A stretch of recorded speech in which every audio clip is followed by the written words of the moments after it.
Hello बच्चों, कैसे हैं आप सब लोग। बेटा आज जो आपका है हमारा जो चैप्टर चल रहा था एक टोकरी भर मिट्टी, उसके आगे जो हमारे प्रश्न उत्तर कुछ बचे हैं एक्सरसाइज जो करेंगे, ये आपका है बेटा पेज नंबर 84 से 90 तक लास्ट है ये पार्ट। ठीक है, चलिए तो इसमें पहला हम क्वेश्चन देखते हैं। पहला है आपका कहानी की रचना। ठीक है, तो इसमें आपको क्या कहा गया है। यह सुनकर वृदा ने कहा, महाराज नाराज ना हो। ठीक है, इस पंक्ति में लेखक ने क्या किया, जानबूझकर वृदा की कही बात को अधूरा छोड़ दिया। ठीक है, यहाँ पर डॉट डॉट लगाया मतलब अधूरा छोड़ दिया है। तो इसका उपयोग बात का किसी भी बात को क्या अधूरा छोड़ने के लिए किया जाता है। एक साथ आपके डॉट डॉट जो लगते हैं, ठीक है, ये जो है। तो इस प्रकार के वाक्यों और प्रयोगों से कहानी का क्या होता है, प्रभाव बढ़ जाता है। और अनेक बार कहानी में क्या होती है, नाटकीयता लाने के लिए भी इस प्रकार का प्रयोग किया जाता है। ठीक है, तो आपने इस कहानी में अनेक विशेषताएं देखी होंगी, तो अपने समूह के साथ मिलकर उनको ढूंढिए और उनकी एक सूची बनाइए। और नीचे आपको विशेषताएं दी गई हैं, इनके उदाहरण हमने पाठ से चुनकर लिखने हैं। तो पहले हम विशेषताएं देखेंगे, क्या क्या विशेषताएं हैं। विशेषताएं जो आपको ये है, इसमें भी आपको ये विशेषताएं दी गई हैं ये। ठीक है, ये सारी विशेषताएं हमें कहाँ पे है, पाठ से आ गई है। तो हमने इसका एक उत्तर क्या लिखा है, जैसे हमने क्या लिखा है कि जो संवाद है, ठीक है, संवाद के द्वारा क्या हो रहा है, कहानी आगे बढ़ना। ठीक है, जो विशेषताएं आई हैं, जैसे वृद्धा और पोती और जमींदार का सटीक चरित्र चित्रण जो इसमें उनका अच्छे से किया गया है। पोती के बारे में कम बताया गया है, लेकिन उसका झोपड़ी के प्रति जो लगाव है, वृद्धा की जो चरित्र चित्रण किया गया है, भावनाएं, जो वृद्धा और दुख जो क्या है, जो उसका जो वृद्धा का दुख है और उसकी जो पोती है उसका झोपड़ी के प्रति प्रति क्या है, लगाव है। ठीक है, और जमींदार का घमंड अच्छे से जो भावनाएं वो दिखाती हैं। और प्रश्न इसमें पूछे गए हैं जिसके द्वारा क्या होता है, जो कहानी है वो आगे बढ़ती है। ठीक है, अब नंबर खास में दूसरा देखते हैं, जो आपको यहाँ पे कॉलम दिया गया है, इनकी आपने जो शैलियां आपको दी गई है, विशेषताएं, इनके आपने जो प्रश्न है, जो ये जो भी वर्णन है, वो जो पाठ में कहानी है जो आपकी, उसमें से आपने ढूंढना है। ठीक है, तो चलिए इसका देखते हैं। सबसे पहले जो आपका है, सबसे पहले आपकी है प्रश्नोत्तर शैली। कौन सी शैली है आपकी, है प्रश्नोत्तर शैली। इसमें आपको क्या बताया गया है, इसमें बताया गया है, आपने कहानी से एग्जाम्पल देखा कि जैसे कौन से प्रश्न आए हैं, जैसे उसका भार आप जीवन भर कैसे उठा सकेंगे। ठीक है, तो यह एक प्रश्न है। तो प्रश्न से क्या हो रहा है, जो जमींदार है उसको मजबूर करता है ये प्रश्न सोचने पर, जब वो जो वृद्धा उससे ये प्रश्न पूछती है। तो इसमें प्रश्न भी आए हैं कहानी में। ठीक है, आगे इसका है दूसरा जो ये है, इसमें दूसरा इसमें है वर्णात्मक, मतलब वर्णन किया गया है किसी चीज का। जैसे उसकी आंखों से आंसू की धारा बहने लगी, मतलब ये हमें दिखाया गया क्या है, भावनाओं का सही चित्रण हमें दिखाया गया है। कि भावनाएं हमें दिखाई गई है ना, कि उसकी आंखों से आंसू बह रहे थे। ठीक है, भावात्मकता, जिसमें क्या किया, किसी चीजों के बारे में क्या बताया गया है। जैसे इसके हमने क्या किया है, दो एग्जाम्पल लिए हैं, नंबर 1 है आपका, नंबर 2 है। ठीक है, कृत, ये हम कहानी से लिए, कृत कर्म का पश्चाताप कर उन्होंने वृद्धा से माफी मांगी। ठीक है, और जब से यह झोपड़ी छूटी है तब से मेरी पोती ने खाना पीना छोड़ दिया है। तो भावात्मकता, ये जो भावात्मकता इसमें बताई गई है, इसमें क्या है, इसमें क्या है, जो पश्चाताप है और जो प्रेम है, उनकी भावनाएं हैं जो, ठीक है, उनके बारे में बताया गया है। आगे आपका है संवादात्मकता। ठीक है, ये आपका नंबर 4 है, संवादात्मक। जो आपके लिखे गए हैं ना प्रश्न, ये आप उसमें कॉलम में अपनी किताब में भी लिख सकते हैं। तो संवाद क्या बताए गए हैं, संवाद बताए गए हैं, जैसे तो संवाद आपस में करते हैं, कोई 2 पात्र हैं या 3 है, उससे कहानी के आगे की तरफ बढ़ती है उनकी। महाराज क्षमा करें, तो एक विनती है। ठीक है, तो इस तरह से जैसे ये कहा गया है, जैसे वृद्धा ने कहा, तो आगे से क्या है, जो जमींदार है वो उसका जवाब देगा। तो इस तरह उनके संवाद होगा, जिससे जो कहानी है वो आगे बढ़ेगी। आगे है नाटकीयता। नाटकीयता मतलब जैसे कोई नाटक हम उसमें करते हैं, देखते हैं। ठीक है, जैसे ज्यों ही टोकरी को हाथ लगाकर ऊपर उठाने लगे, क्यों ही यह काम उनकी शक्ति के बाहर है। मतलब इस तरह से शब्दों को और वाक्यों को बताया गया है, नाटकीय रूप से बताया गया कि जैसे उन्होंने टोकरी को हाथ लगाया और उनको उठाने लगे तो उनको क्या लगा, ये काम उनको अपनी शक्ति के बाहर लगा। ठीक है, आगे जो इसमें है, आगे है इसमें नंबर 6, दैट इज योर चरित्र चित्रण। इसमें क्या है आपका चरित्र चित्रण में जो कैरेक्टर हमने देखे हैं, कौन से देखे हैं चरित्र, जैसे जमींदार साहब का हमने यहाँ पे उदाहरण लिया है कि जो जमींदार साहब थे वो धन और मद से क्या थे, गर्वित हो, अपना जो कर्तव्य था उसको भूल चुके थे। तो इसमें क्या है, जमींदार का चरित्र चित्रण प्रस्तुत किया गया, मतलब उसके चरित्र के बारे में बताया गया, उसके स्वभाव के बारे में बताया गया है, जमींदार कैसे थे। इसी तरह हम लोग क्या कर सकते हैं, हम लोग विधा का भी लिख सकते हैं जो बहुत स्वाभिमानी थी, मेहनती थी। ठीक है, तो उस तरह से हम उसके भी उदाहरण दे सकते हैं। ठीक है, आगे अब इसका आता है आपका शब्दकोश का उपयोग। इसमें आपको दिए गए हैं, इसमें आपने क्या देखना है, आप जानते हैं कि हम शब्दकोश जैसे आपकी डिक्शनरी होती है ना, उसमें वर्ड्स हम ढूंढते हैं, उनके अर्थ ढूंढते हैं हम। ठीक है, हम शब्दों के क्या होते हैं, विशेष अनेक प्रकार की जानकारी प्राप्त कर सकते हैं। तो शब्दकोश में से चुनना है आपने, इनके आपको क्या है, वाक्य है, आगे आपको इनके अर्थ जो है उनको क्या करना है, ये जो शब्द रेखांकित किए गए उनके यहाँ से अर्थ आपने ढूंढने हैं। ठीक है, चलिए तो इसमें देखते हैं। सबसे जो पहले आपका वाक्य है, ठीक है, सबसे पहले आपका वाक्य है कि श्रीमान के सब प्रयत्न निष्फल हुए। श्रीमान, ठीक है, अब श्रीमान कौन होते हैं उनके बारे में आपको शब्दकोश में से ढूंढना है, यहाँ पे आपको दिए गए हैं। जो श्रीमान होते हैं इसमें धनी है, शोभा युक्त, शोभावान, संपत्तिशाली, संपन्न पुरुषों के नाम के पूर्व आदर सूचनार्थ लगाया जाने वाला शब्द।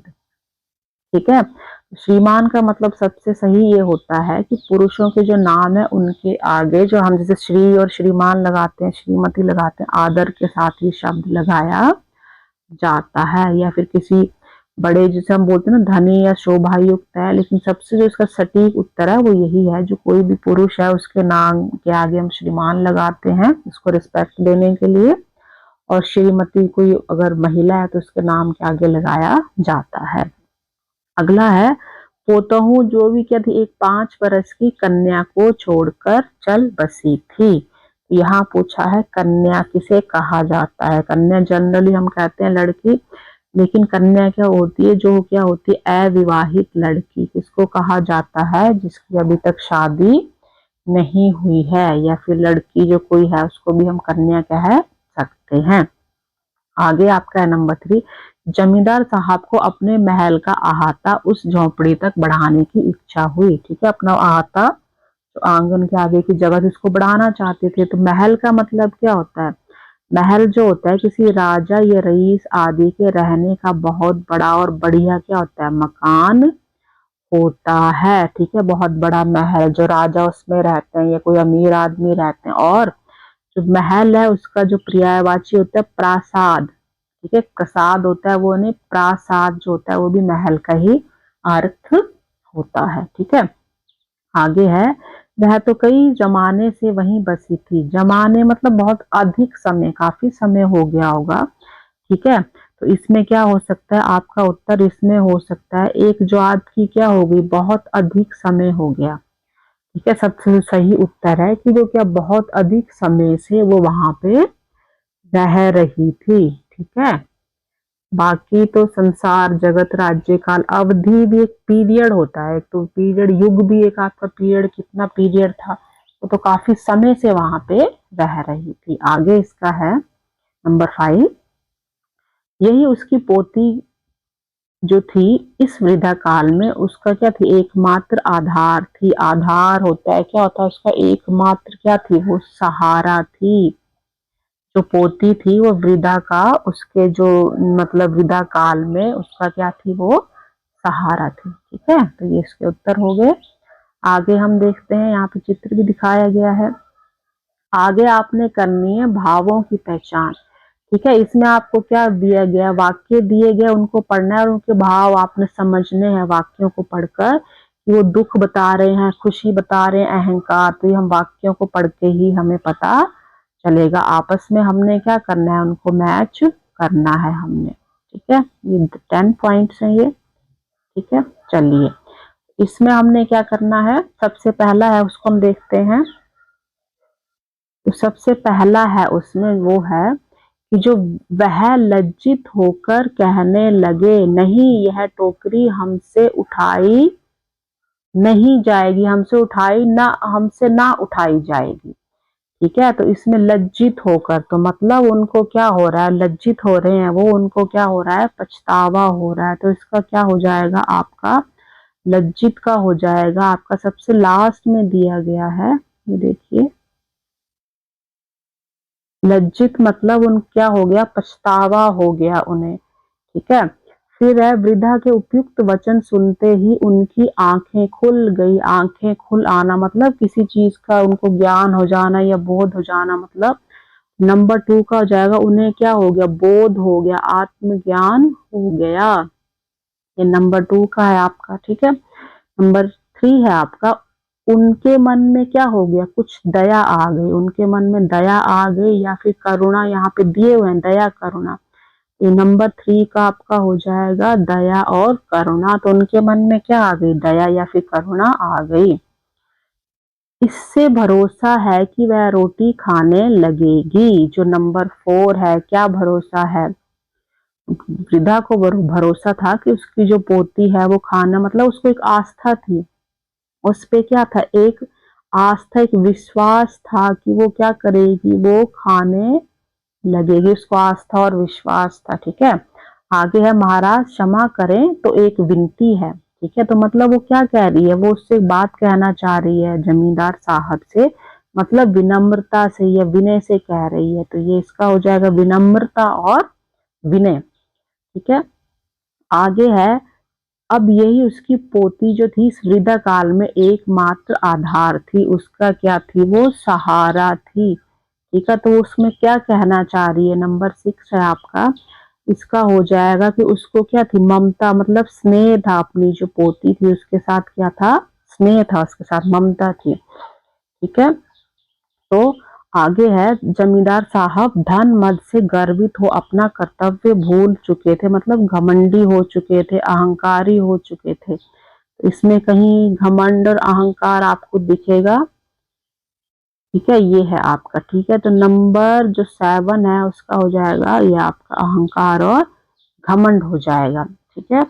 चलिए नंबर 8 देखते हैं। उस झोपड़ी में उसका मन कुछ ऐसा लग गया था कि वह बिना मरे वहां से निकलना ही नहीं चाहते थे, मतलब उसको क्या हो गया था, उसको कोई लगाव हो गया था या फिर क्या हो गया था, जुड़ाव मोह माया। तो इसका हो जाएगा, उसको जुड़ाव और मोह हो गया था जिसके कारण वो वहां से जाना नहीं चाहती थी, ठीक है। नंबर 9 है, उसे अपनी पूर्व स्थिति जब याद आ जाती तो हमारे दुख के फूट फूट कर रोने लगती, मतलब उसको क्या, अपनी दुख का जब एहसास होता है तो वो रोने लगती है। नंबर 9 का आपका हो जाएगा दुख और पीड़ा, ठीक है। उसके बाद है आपका नंबर 10 है आपका, बाल की खाल निकालने वाले वकीलों की थैली गरम कर उन्होंने अदालत से झोंपड़ी पर कब्जा कर लिया। तो आपका एक बचा है, उसमें क्या, क्रूरता, ठीक है। इसमें आप लोग, चलिए हम लोग आपको ना इसमें क्या करते हैं, आपको नंबर भी लिख देते हैं, ठीक है। ये आपका नंबर 10 का हो जाएगा, शुरू से देखते हैं। नंबर आपका 1 का है पछतावा, ठीक है, ये आपका नंबर 1 है। उसके बाद नंबर 2 हो जाएगा, नंबर 2 है आपका बोध, ये नंबर 2 है, ठीक है।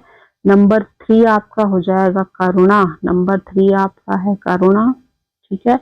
नंबर 4 में हो जाएगी आपकी आस्था, ठीक है। कहाँ पे है ये, आपका नंबर 4 है, इसकी ये 2 के नीचे नंबर 4 आपकी आस्था हो गई। नंबर 5 है आपका जो विनय या विनम्रता, ठीक है, ये नंबर 5 हो गया आपका। नंबर 6 आपका है ममता या स्नेह, ठीक है, सबसे ऊपर आ गया आपका ये, ठीक है। एक मिनट, आपको इसको हम दोबारा से करते हैं, ठीक है। आपको नंबरिंग पहले आपने देख लिया होगा, इसको हम दोबारा से करते हैं। नंबर जो फर्स्ट था उसका आ गया पछतावा, नंबर 2 का आपका हो गया बोध, ठीक है। नंबर 3 था आपका करुणा। नंबर 4 है आपका जो आस्था विश्वास हो गया, नंबर 4।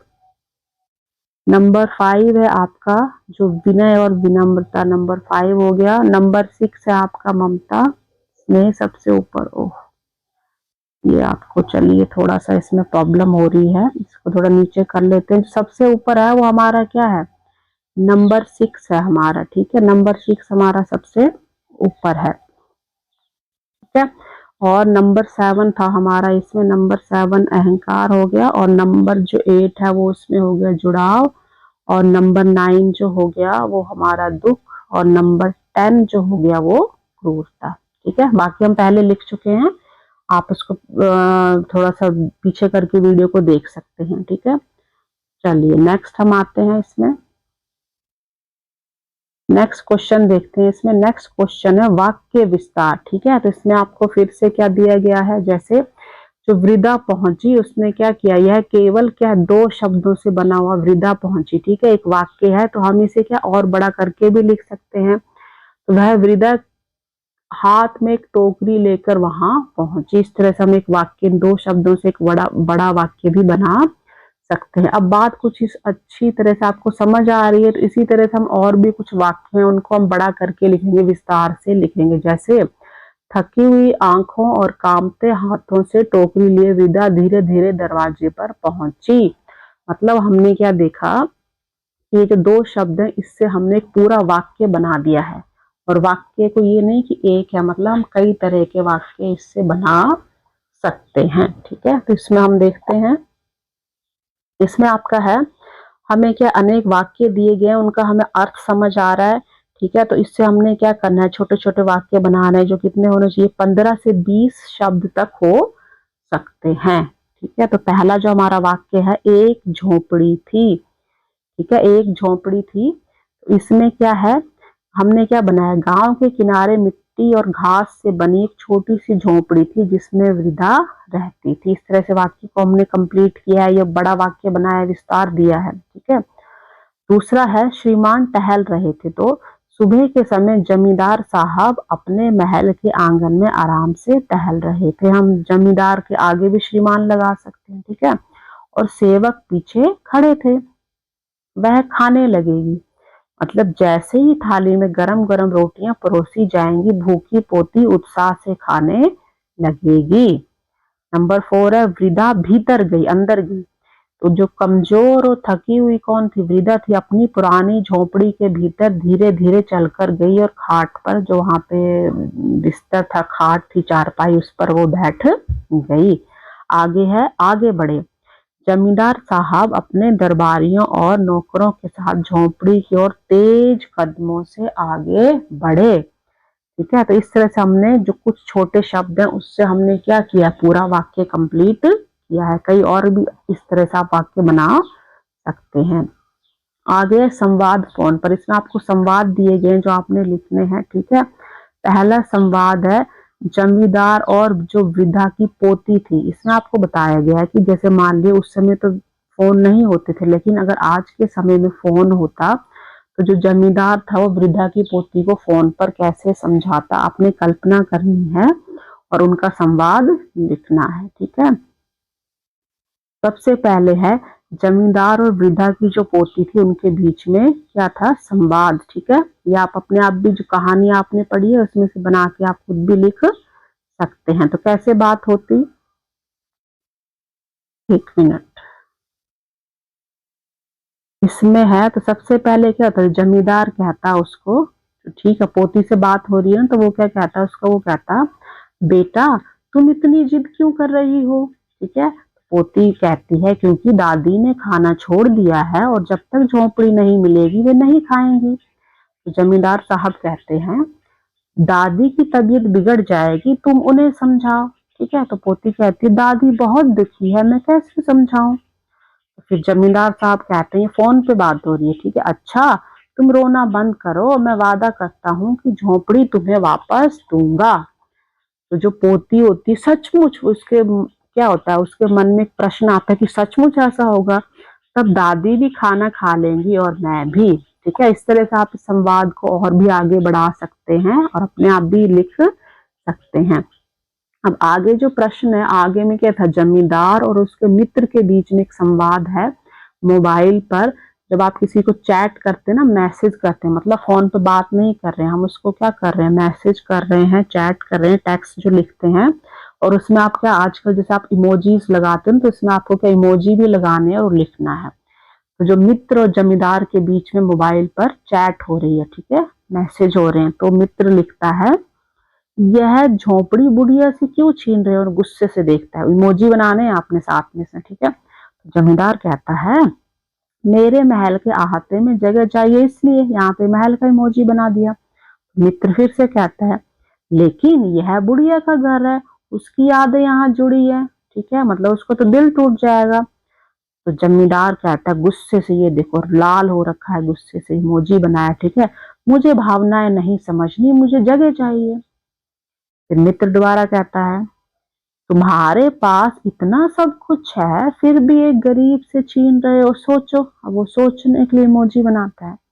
तो जमींदार कहता है, हाँ तुम सही कह रहे हो, मुझे अन्याय नहीं करना चाहिए, वो सोचता है। तो फिर मित्र कहता है, अब सही फैसला लो और झोपड़ी वापस कर दो, ठीक है। जमींदार सोच के कहता है, ठीक है, मैं बुढ़िया को उसकी झोपड़ी लौटा दूंगा। वो उससे एक वादा, एक प्रॉमिस करता है। इस तरह हमने ये संवाद लिख के उसमें आगे हमने इमोजीज जो दिए हुए हैं उनको भी बनाना है, ठीक है। आजकल आप मैसेज करते हो किसी को तो इमोजीज बनाते हो, या अपने आप इमोजी चेंज करके भी आप बना सकते हो, ठीक है। जो वाक्य लिखते हैं उसके अकॉर्डिंगली आप इमोजीज बनाएं, गुस्से में है, कोई शांत है, कोई मुस्कुरा रहा है, ठीक है। आगे क्वेश्चन आता है पोती की भावनाएं, ठीक है। तो इसमें आपने क्या करना है, इसमें भी आपको दिया गया कि मेरी क्या पोती ने खाना पीना छोड़ दिया है, तो जो पोती है वो भी एक महत्वपूर्ण भाग है इस कहानी का, चाहे उसका ज्यादा इसमें वर्णन नहीं हुआ है, एक दो पंक्तियां आई है। तो आपने कल्पना करनी है कि आप ही पोती हैं और आपके घर में क्या है, आपको अपने घर से बहुत प्यार है और आपने उसको अपने घर को बचाने के लिए जो जिला अधिकारी हैं जिले के, उनको एक पत्र लिखना है, ठीक है। दूसरा आपको डायरी लिखनी है, जो डेली दैनंदिनी उसको कहते हैं। तो पहले देखते हैं हमने जिला अधिकारी को, जो पोती है उसकी ओर से एक पत्र लिखा गया है, वो कैसे लिखेगी, वो लिखेगी कि सबसे पहले लिखा जाता है सेवा में जिला अधिकारी महोदय, फिर यहाँ पे जिले का नाम होगा, जैसे आप पंजाब में है, हिमाचल में, हरियाणा, राजस्थान, जो भी उसका डिस्ट्रिक्ट है उसका नाम यहाँ पे लिखा जाएगा। फिर विषय सब्जेक्ट, हाँ, अपनी झोपड़ी वापस दिलाने के लिए निवेदन, फिर हम शुरू करेंगे महोदय से, ठीक है। तो फिर कैसे लिखा जाता है, वो लिखा जाता है कि महोदय, सादर क्या है, निवेदन है कि मैं क्या हूँ, एक छोटी बच्ची हूँ, मुझे अपने घर और अपनी दादी से बहुत प्यार है, लेकिन हमारी झोपड़ी जो है जमींदार ने छीन ली है। मेरी दादी बहुत दुखी रहती है, उन्होंने खाना पीना भी छोड़ दिया है। मैं नहीं चाहती कि दादी दुखी रहे, कृपया हमें हमारी झोपड़ी वापस दिलाने की कृपा करें। इस तरह से जो महोदय है उसके बाद यहाँ पे जो होता है आपका सब्जेक्ट लिखा जाता है, विषय होता है कि आपने किस बारे में, आप शॉर्ट में हमने विषय यहाँ लिख दिया, बाकी हम किस बारे में हम ये अपना पत्र लिख रहे हैं। तो यहाँ पे लिखेंगे आपकी आभारी वृद्धा की पोती, इसकी जगह क्या आएगा, यहाँ पे नाम आएगा उसका, यहाँ पे कहानी में उसका कोई नाम नहीं दिया गया है, तो यहाँ पे जो भी ये पत्र लिख रहा है उसका सीधा नाम आएगा, कौन सी जगह से लिख रहा है, और डेट जो भी होगी वो डाली जाएगी, ठीक है। तो इस तरह से पत्र लिखा जाएगा। आगे जो इसमें था उसने क्या अपनी, वो जो पोती थी वो अपनी डायरी लिखती थी, दैनंदिनी, दैनंदिनी कहते हैं डायरी को, ठीक है। तो वो अपनी डायरी लिखती थी, तो उसने अपनी डायरी कैसे लिखी है वो आपको बताना है।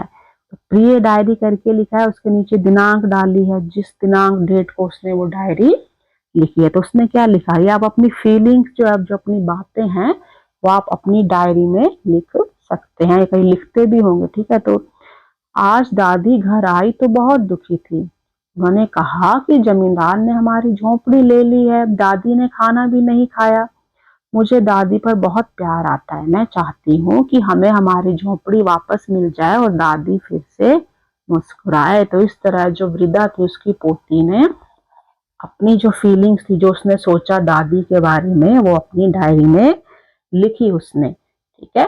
डायरी होती, जैसे आपकी क्या है, जो डायरी होती है, डेली डायरी आपकी स्कूल में भी होती है और घर में भी आप जो अपनी फीलिंग्स होती हैं, दिन में आपने क्या क्या किया, कई जो बच्चे हैं उनको आदत होती है लिखने की, तो इस तरह आप इसको आगे भी बढ़ा के और भी बहुत कुछ लिख सकते हैं। आगे आपके हैं पाठ से आगे जो इसमें प्रश्न उत्तर आए हैं, ठीक है। पहला जो इसमें प्रश्न है वो हम देखते हैं। पहला प्रश्न है, कहानी में बुढ़िया की पोती अपने घर से बहुत प्यार करती थी, तो आपके घर से अपने लगाव का अपने अनुभव बताना है, ठीक है। तो अनुभव क्या हो सकता है कि मुझे भी अपने घर से बहुत लगाव है, घर में मेरे माता पिता और दादा दादी हैं, उनके साथ रहकर मुझे सुख और सुरक्षा मिलती है और घर से दूर रहने पर मैं हमेशा घर को याद करता या फिर करती हूँ। तो इस तरह से आप, ये जो आपके प्रश्न होते हैं ना बच्चे, ये आपने क्या आपके अनुभव पे है, तो आप अपने आप भी इनके उत्तर अपने अनुभव से भी जो आपने कभी देखा या सोचा हो वो आप लिख सकते हैं। आगे प्रश्न है कि क्या कभी आपको किसी स्थान, वस्तु या व्यक्ति से इतना लगाव हुआ है कि उसको छोड़ना मुश्किल लगा, तो अपना अनुभव बताना है। हाँ, मुझे अपने स्कूल और जब दोस्तों से क्या है बहुत लगाव है, और जब छुट्टियां हो जाती हैं, स्कूल बंद होता है, तो मुझे क्या होता है, जो मेरे दोस्त हैं उनसे बिछड़ने का बहुत दुख होता है, ठीक है। आगे है, कहानी में जो जमींदार है अपने किए पर पछता रहा है, तो आपने कभी किसी को, अपने जो किसी ने क्या किया है, काम किया, किसी को पछताते हुए देखा है, तो उस घटना के बारे में बताना है और उस जो पश्चाताप है उसका क्या परिणाम निकला है, जो पश्चाताप किया है, ठीक है। इसमें क्या है कि हाँ, मैंने एक मित्र को परीक्षा में नकल करने पर शिक्षक से क्या डांट खाते, जो कोई बच्चा कर रहा था नकल, तो शिक्षक से डांट खाते देखा था, और बाद में उसे जब अपनी गलती का पछतावा हुआ तो उसने क्या किया, वादा किया कि आगे से ही वो क्या करेगा, मेहनत करके ही पढ़ाई करेगा, और उसका परिणाम यह हुआ कि वह अगली परीक्षा में अच्छे अंक लाया। तो इस तरह से आप उत्तर लिख सकते हैं। और क्या कभी ऐसा हुआ कि आपने कभी गुस्से या अहंकार में कुछ काम किया और बाद में पछताए, तो आपने फिर क्या किया, ये भी आपने अनुभव बताना है। तो हाँ, एक बार मैं गुस्से से अपने मित्र से क्या करता हूँ, बुरा व्यवहार किया, तो बाद में मुझे बहुत पछतावा हुआ, तो मैंने क्या किया, फिर जब मुझे अपनी गलती का एहसास हुआ कि मेरी मुझसे गलती हुई है, तो मैंने उससे माफी मांगी और आगे से क्या किया, मैंने सोचा कि अब मैं शांत रहकर ही बात करूंगा, बात करने का निश्चय किया। तो इस अनुभव से मैंने सीखा कि गुस्से में कोई भी काम नहीं करना चाहिए, ठीक है। और गुस्से में जैसे किया हुआ काम भी क्या हमेशा गलत ही होता है, किसी भी काम को सोच समझकर अच्छे से करना चाहिए। अब आगे है न्याय और समता। तो इसमें क्या है, कहानी आपने पढ़ी, जमींदार ने लालच के कारण क्या थी, एक स्त्री का घर छीन लिया, तो अब आप बताइए, आपने कभी ऐसा अन्याय होते हुए देखा है या उसके बारे में पढ़ा है, सुना है, तो आपने उसके बारे में बताना है। तो हाँ, कभी कभार क्या होता है, मैंने समाचार पत्र में पढ़ा है कि कुछ जो गरीब बच्चे हैं, ठीक है, उनको उनकी मेहनत का पूरा मेहनताना नहीं दिया गया, तो यह उनके साथ बहुत क्या है, बड़ा अन्याय है, ठीक है। तो इस तरह से कई बार न्यूज पेपर आप पढ़ते हो तो उसमें भी कई तरह की खबरें आती हैं जिससे आपको जानकारी मिलती है। तो ऐसी स्थिति से निपटने के लिए आप क्या क्या कर सकते हैं और अपने आसपास के लोग जो हैं आपके, वो क्या क्या कर सकते हैं। तो ऐसी स्थिति में हमें क्या करना चाहिए, हमें सच बोलकर और अन्याय के खिलाफ खड़े होकर मदद करनी चाहिए, और जो आसपास के लोग हैं वो भी मिलकर क्या करें, जो भी पीड़ित व्यक्ति है उसका साथ दें और उसको न्याय दिलाने में मदद करें, ठीक है।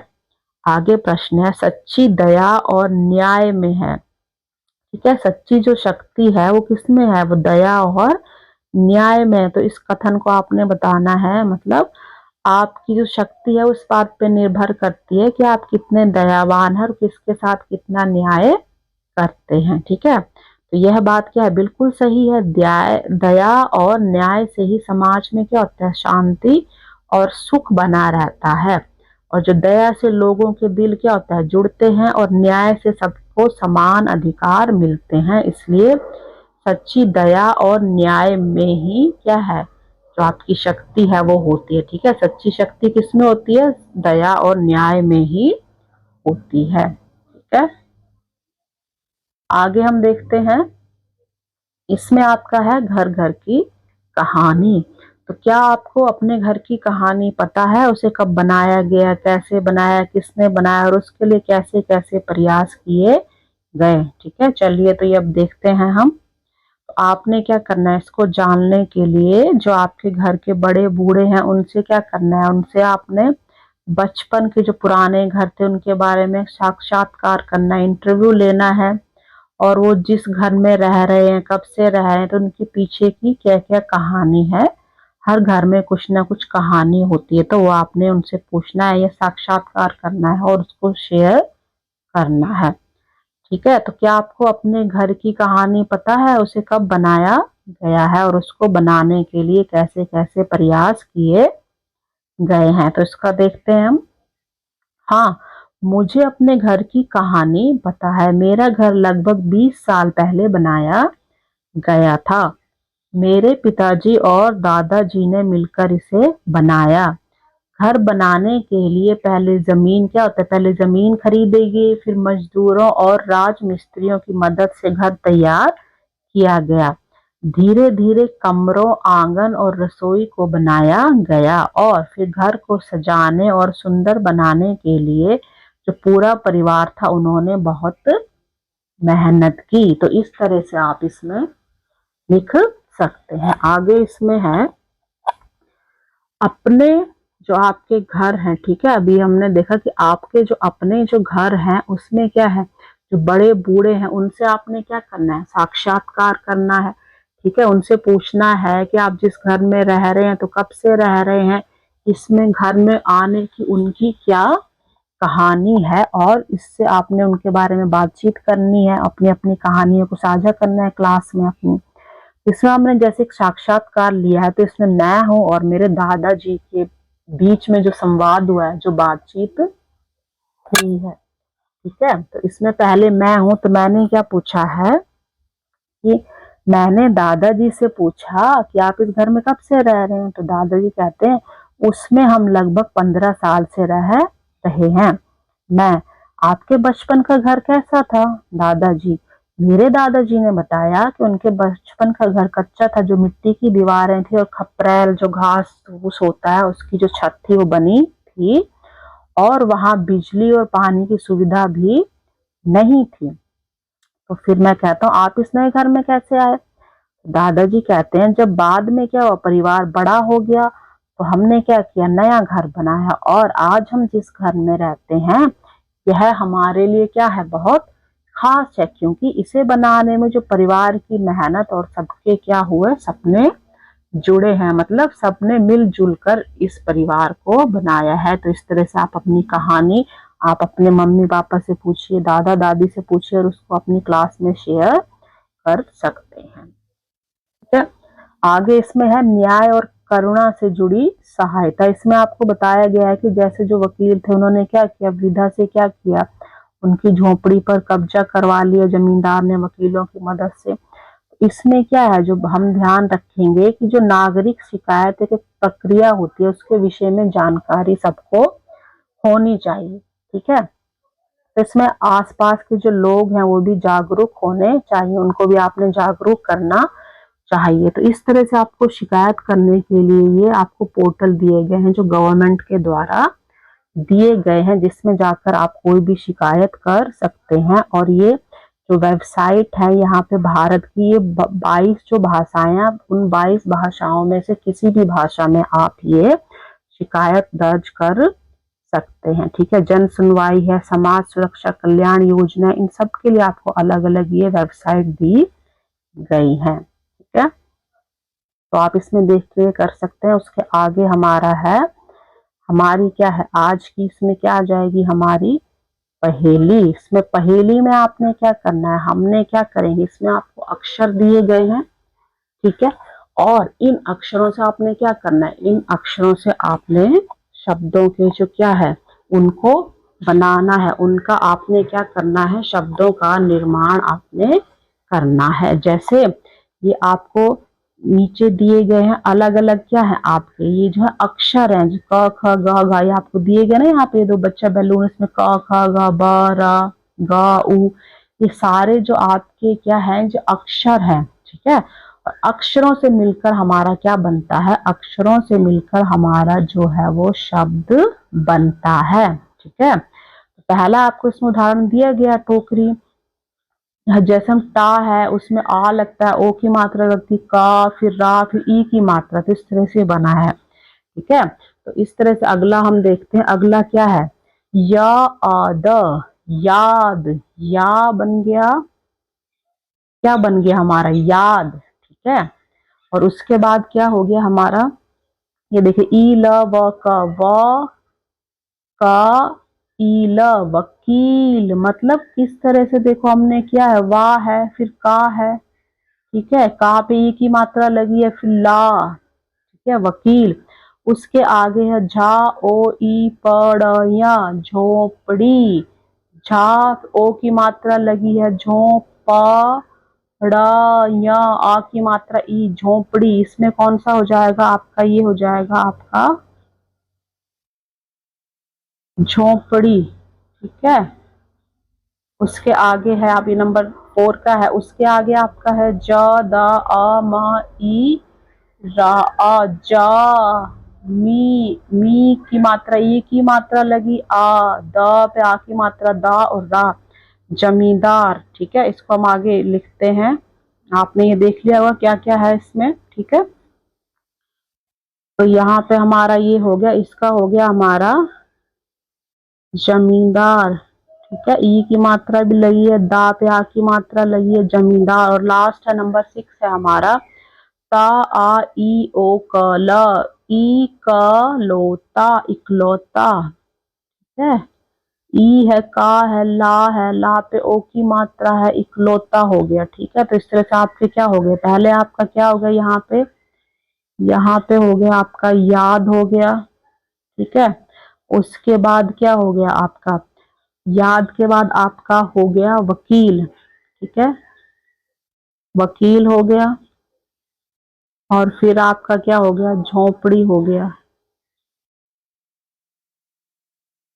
झोपड़ी। और उसके बाद जमींदार और इकलौता। तो इस तरह से हमने क्या किया, अक्षरों को मिलाकर हमने शब्दों को तैयार किया है, ठीक है।